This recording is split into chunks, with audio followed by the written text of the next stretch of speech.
Hi friends, இன்றைக்கி நம்ம ஒரு சாம்பார் ரெசிபி தாங்க பார்க்க போகிறோம். அதுக்கு 3/4 டம்ளர் துவரம்பருப்பு, 1/2 டம்ளர் பைத்தம்பருப்பு எடுத்து கழுவி வச்சுட்டு, கழுவுன பருப்பில் ஒரு 5 பல்லு பூண்டு, 1/2 உருளைக்கிழங்கு, ஒரு பச்சை மிளகாய், 1/2 ஸ்பூன் மஞ்சத்தூள், தேவையான அளவுக்கு உப்பு போட்டு தண்ணி ஊற்றி குக்கரை மூடி போட்டு 3 விசில் போட்டு எடுத்து வச்சுக்கலாம். இப்போ சாம்பார் நம்ம தாளிக்க ஆரம்பிச்சிடலாம். ஒரு பாத்திரத்தில் தேவையான அளவுக்கு எண்ணெய் ஊற்றி தாளிப்புக்கு கடுகு, சீரகம்,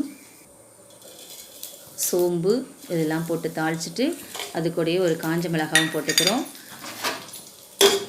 வெங்காயம் வதக்கினதுக்கப்புறம் ஒரு பச்சை மிளகாய் போட்டுக்கிறோம். பச்சை மிளகாய் கருவேப்பிலை வதங்கினதுக்கப்புறம் நறுக்கி வச்ச தக்காளியை போட்டு அதையும் நல்லா வதக்கிக்கிறோம். வெங்காயம் தக்காளி சீக்கிரமாக நல்லா வதங்கி வரதுக்காக இது கூடவே சால்ட்டு கொஞ்சம் சேர்த்துக்கிறோம். எந்த ஒரு ரெசிபியாக இருந்தாலும் வெங்காயம் தக்காளி நல்லா வதங்கினாதாங்க அந்த ரெசிபி நல்லாயிருக்கும்.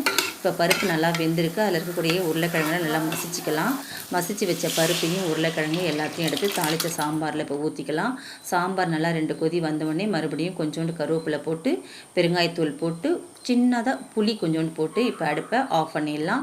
இந்த சாம்பார் பார்த்திங்கன்னா இட்லி, தோசை எல்லாருக்கும் டக்கராக இருக்குங்க. பொங்கலுக்கு அதை விட சூப்பராக இருக்குங்க. இன்றைக்கி நான் அதுதான் காலையில் செஞ்சேன். செம்ம டேஸ்ட்டில் இருந்ததுங்க. பொங்கலுங்கிறதுனால கொஞ்சம் நான் திக்காகவே சாம்பார் வச்சுருந்தேன். செம்ம காம்பினேஷன். நீங்களும் ட்ரை பண்ணி பாருங்கள். என்னுடைய வீடியோ உங்களுக்கு பிடிச்சிருந்துன்னா லைக் பண்ணுங்கள், சப்ஸ்கிரைப் பண்ணுங்கள். Thank you friend. தேங்க்யூ ஃபார் வாட்சிங்.